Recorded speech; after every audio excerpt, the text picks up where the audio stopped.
துபாயில் மாலை அமீரக அரசின் ஆதரவுடன் ஈமான் கலாச்சார மையம் சார்பில் ரமலான் இப்தார் சிறப்பாக நடைபெற்றது. கடந்த 20 வருடமாக துபாயில் நோன்பு திறக்கும் நிகழ்ச்சி ஏற்பாடு செய்து கொண்டிருக்கும் ஈமான் நிர்வாகிகள் ஒரு நாளைக்கு 6000 நபர்கள் கலந்து கொண்டு நோன்பு திறக்கின்றார்கள். இப்படி ஒரு மகத்தான காரியத்தை இந்த நாட்டினுடைய சட்டத்திட்டங்களுக்கு உட்பட்டு சிறந்த முறையில் ஒவ்வொரு வருடமும் சிறப்பாக நோன்பு திறக்கும் இப்தார் நிகழ்ச்சி நடைபெற்றுக் கொண்டிருக்கிறது. தலைவர் PSM ஹபிபுல்லா காக்கா அவர்கள் வழிகாட்டுதலிலும் பொதுச் செயலர் ஹமீத் யாசின் அவர்கள் தலைமையிலும் இமான் குழுவின் நிர்வாகிகள் மிகச்சிறப்பாக திறன்பட செயல்பட்டு சற்று கூட ஓய்வெடுக்காமல் பணியை முடித்துவிட்டு வந்து இந்நிகழ்வை கலந்து கொண்டு மிக சிறப்பாக பணியாற்றிக் கொண்டிருக்கும் இமான் குழு நிர்வாகிகள் தவசி தொலைக்காட்சி கேப்டன் தொலைக்காட்சி சார்பாக நிர்வாகம் நன்றியும் பாராட்டும் தெரிவித்துக் கொள்கிறது. ஈமான் குழு உறுப்பினர்கள் மற்றும் அர்ப்பணிப்புடன் செயல்படும் தன்னார்வலர்கள் இணைந்து இந்நிகழ்வை சிறப்பாக ஏற்பாடு செய்தனர்.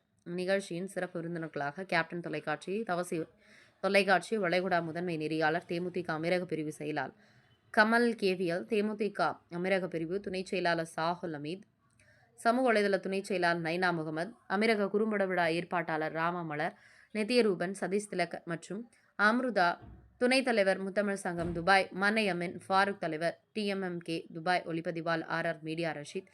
நிகழ்ச்சியில் கலந்து கொண்ட அனைவருக்கும் மனமார்ந்த நன்றிகள். உங்கள் ஆதரவும் ஒத்துழைப்பும் இமான் சங்கத்தின் பொதுச் செயலாளர் யாசின் அவர்கள் அனைவருக்கும் நன்றியும் பாராட்டும் தெரிவித்துக் கொண்டார். துபாய் கேப்டன் TV செய்தியாளர் KV கமல். எல்லாருக்கும் நன்றி. இந்த வருடம் கவர்மெண்ட் வந்து எங்களுக்கு வேண்டிய அளவில் சப்போர்ட் கொடுத்துருக்காங்க. இன்னும் சொல்ல போனால் லாஸ்ட் இயரை விட வருஷம் அதிகமாக வந்திருக்காங்க. ஏன்னா ரொம்ப எல்லாமே சிறப்பாக நடந்துட்டு இருக்கு. வரவேற்கக்கூடிய அனைவரும் வரவேற்பதோடு மீண்டும் ஒரு கேப்டன் ஈமான் சங்கத்திற்காக நன்றி தெரிவித்துக்கிறேன்.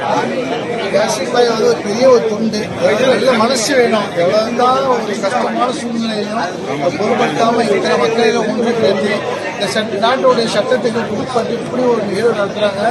யாசின் பாய்க்கு கேப்டன் தொலைக்காட்சி சார்பாக நன்றி தெரிவித்துள்ளேன்.